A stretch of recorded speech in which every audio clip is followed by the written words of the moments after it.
Hello everyone, আসসালামু আলাইকুম। আমার পরাণের ভাই বোন, তোমাদের মাঝে আমি অনেক দিন পরে ভিডিও নিয়ে চলে এসেছি। এতদিন ধরে যে ভিডিওগুলো গেল, এই ভিডিওগুলো কিন্তু পুরান ছিল, পুরান ভিডিও ভয়েস করা ছিল, তাই তোমাদের মাঝে আমার কন্যা শেয়ার করে দিয়েছে। কিন্তু আজকে যে ভিডিওটা যাবে এটা হলো নতুন ভিডিও। আমি অসুস্থ হয়ে পড়েছিলাম 13 তারিখে। 13 তারিখ থেকে একেবারে 18 তারিখ পর্যন্ত কিন্তু কোনো নতুন ভিডিও আমি তোমাদের জন্য তৈরি করতে পারি নাই, যার ফলে আমার কয়দিন গ্যাপ ছিল এবং 2টা ভিডিও রেডি ছিল, যেটা আমার মেয়ে আমার অসুস্থতার কারণে দিতে পারে নাই তোমাদেরকে। তাই তো ওই 2টা ভিডিও গেল, 7 মিনিটের একটা ভিডিও, 18 মিনিটের একটা ভিডিও। ওই 2টা ভিডিও যাওয়ার পরে এই যে দেখো আমার একটু ভালো লাগতেছিল, তাই আমি বসেছিলাম ছাদে। ছাদে বসে মনটা খুব তো খারাপ, মানে মুখে কোনো রুচি নেই। আর দেখতেই তো পাইছো আমার মুখটা কতখানি ফুলা। তার কারণ আমি হইল অ্যাজমার রুগী হব, এরকম একটা ভাব। ডাক্তাররা এটাই ডিসাইড করতেছে যে আমি শ্বাসকষ্টর রুগী। আমার সম্ভবত শ্বাসকষ্ট থাকতে পারে। ছোটোবেলায় যেহেতু আমার নিউমোনিয়া হয়েছিল এবং ছোটোবেলায় আমি অ্যাজমাজনিত কারণে ভুগতাম, তাই তো সেটা আবার দেখা দিছে। আর যেহেতু আমি করোনা পজিটিভ রুগী ছিলাম, তাই তো আমার এগুলো এখন বারে বারে দেখা দেবে। আর এই যে দেখো আকাশে কেবল সূর্যটা উঠেছে, এটা কিন্তু 6:30টার আগের ভিডিও।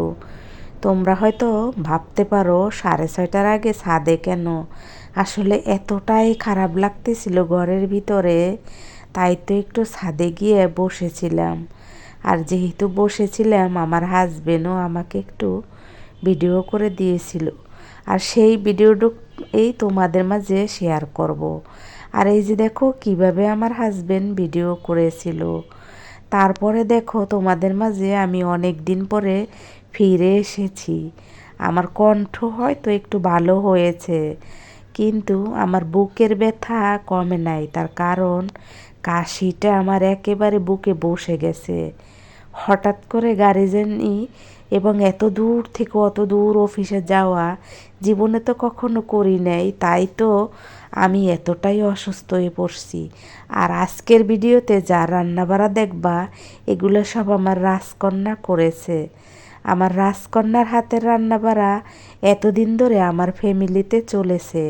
13 তারিখ থেকে আমার রাজকন্যা একেবারে 17 তারিখ পর্যন্ত রান্নাবাড়া করেছে। তোমরা তার জন্য সবাই দোয়া করবা।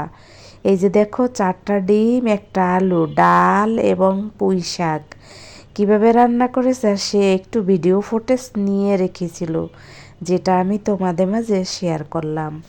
তার সাথে আমার পুরান রান্না করা চিচিঙ্গা ভাজি থাকবে এবং একটা ডিম ভাজা থাকবে। এটা অনেক আগের ভিডিও, তাই তোমাদের মাঝে আবার দিলাম। আর ডিম বোনা, পুঁই শাক, ডাল এটা আমার মেয়ে রান্না করেছে। এরকম আরও অনেক রান্না আমার মেয়ে করেছে, যেগুলা অসুস্থ থাকাকালীন অবস্থাতে। তাই তো তোমাদের মাঝে আমি আপলোড দেব, ভাবলাম দিয়ে দিই। তাই আজকে ভয়েস দিতে বসে পড়লাম। অনেক কথাই বলতে চাই, কিন্তু শরীরটা একটু দুর্বল থাকায় বলতে পারছিলাম না। যাই হোক, তোমাদের মাঝে ফিরে এসেছি। ভেবেছিলাম আর হয়তো কখনো আসবো না।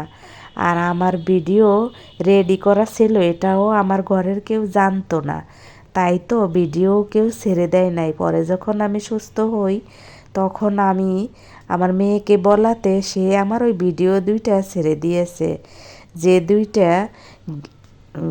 16 তারিখ আর 17 তারিখ আপলোড হয়েছে। আর এই ভিডিওটা 18 তারিখে হয়তো যাবে। তোমরা বুঝতে পারছো, মাঝখানে অনেক দিন কিন্তু আমি তোমাদের মাঝে ছিলাম না। তোমরা সবাই ভালো থাকবা, আমার ভিডিওর সঙ্গে থাকবা এবং নিজের খেয়াল রাখবা, সুস্থ থাকবা। তার কারণ সুস্থতা খুব জরুরি। আর এই যে দেখো ঠান্ডাজনিত কারণে আমি কিন্তু অনেক দুর্বল হয়ে পড়েছি, যেমন খেতে পারি না তেমন জ্বর, মাথা ব্যথা এবং কফ একদম বুকে বসে গেছে। যদিও এখন আমি একজন ডাক্তার দেখাইছি অনেক হাই লেভেল, সে আমাকে কিছু পরীক্ষা নিরীক্ষা দিয়েছে, কিছু রিপোর্ট আমার হাতে এসেছে আর কিছু আসে নাই। আমার মতন এরকম অসুস্থ হইলে অনেকেই কিন্তু হসপিটালাইজড হয়, হসপিটালে ভর্তি হয়। হসপিটালে ভর্তি হইয়া চিকিৎসা নেয়, কিন্তু আমি নিজেকে এতটাই স্ট্রং মনে করি যে অসুস্থ শরীর নিয়ে অফিসও করেছি, পাশাপাশি বাসায় এসে রেস্ট নিয়েছি। যদিও আমার রাজকন্যা আমাকে কোনো কাজ করতে দেয় নাই, তিনিই সব করেছে। উপরে আল্লাহ তাকে যেন সুস্থতা দান করে সব সময়, সে যেন সুস্থ থাকে। আর এই যে এইভাবে কিন্তু আমি খানা খাইতাম, মশলা খাইতে পারতাম না, তাই তো এভাবে আমাকে খাবার রেডি করে দিত আর সেগুলোই আমি খাইতাম। তোমাদের মাঝে ফিরে এসেছি, এটাই আমার জন্য অনেক পাওয়া। আর এই কাঁঠালটা ছিল আমাদের অফিসের বিশাল বড় কাঁঠাল। আমাদের অফিসে আমরা অনেকেই কাঁঠাল খাই, তাই তো মাঝে মাঝে কাঁঠাল কিনে আনা হয় বা কোনো ম্যাডাম স্যারদের বাসা থেকে নিয়ে আসা হয়। তোমরা সবাই এতক্ষণ ধরে আমার ভিডিওর সঙ্গে ছিলে, আমাকে ধৈর্য ধরে যারা যারা দেখেছো তাদের সকলকে অনেক ভালোবাসা। আর এই যে দেখো আমি চিচিঙ্গা ভাজি করব, যেটাকে দুধ কুশি বলা হয়, কুশি ভাজি করব। কুশি ভাজিটা দিয়েই কিন্তু আমার ভিডিওটা শেষ হয়ে যাবে। আমার ভিডিওর সঙ্গে থেকে আমাকে সঙ্গ দেওয়াতে আমি অনেক খুশি হয়েছি। আর আমি অনেকগুলো ভিডিও এই তোমাদের মাঝে ছেড়েছি, তোমরা অনেক ভালো ভালো কমেন্ট করেছো। আমি এখন থেকে আবার রেগুলার তোমাদের মাঝে আসবো এবং কমেন্ট করব।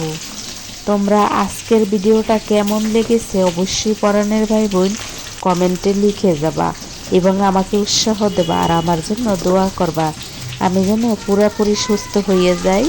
আর পুরোপুরি সুস্থ হওয়ার পরে যেন তোমাদেরকে একটা সুসংবাদও দিতে পারি। যাই হোক, তোমরা আমার সঙ্গে থাকো, আমার ভিডিও দেখতে থাকো আর ভালো ভালো কমেন্ট করো। এই যে দেখো আমার কিন্তু এভাবেই। আর এইটা ছিল পুরান খিচুড়ি, যেটা গরম দিয়ে রেখেছি পরে খাওয়ার জন্য। আর পাশে কিন্তু কথা চলতে আছে, ওটাও আমার ভিডিওতে আসবে, কিচ্ছু করার নাই আমার। আমি আসলে এভাবেই লাইফ লিড করি, যেখানেই থাকি সেখানেই কোনো না কোনো আমার জীবনে শত্রু থাকে। আমি কিন্তু কারো জীবনে শত্রু হয়ে যাই না, কিন্তু মানুষ আমার জীবনে শত্রু হয়ে আসে। তোমরা ভালো থাকো, এই দোয়া করি সব সময়। তোমাদের ভিডিও এগিয়ে যাও, এই দোয়াও করি সব সময়। আর একে একে কিন্তু আমি তোমাদের মাঝে যা যা কাজ কাম ছিল সব দেখিয়ে দিলাম। পরবর্তী কোনো ভিডিও নিয়ে আমি তোমাদের মাঝে হাজির হব। কথা বলতে আমার একটু কষ্ট হয়, তবুও বলে নিলাম, যতটুকু সম্ভব বলে নিলাম। ভুল ত্রুটি হলে ক্ষমা সুন্দর দৃষ্টিতে দেখে আমার ভিডিওর সঙ্গে থাকবে, আমাকে এগিয়ে যেতে সাহায্য করবে। তোমরা ছাড়া আসলে কোনো চ্যানেলেই কেউ দাঁড় করাইতে পারবে না, সেটা যে ব্যক্তি হোক না কেন, আর যে ব্যক্তি করুক। সবাই ভালো থাকো, আমার জন্য দোয়া করবা। আসসালামু আলাইকুম, আল্লাহ হাফেজ।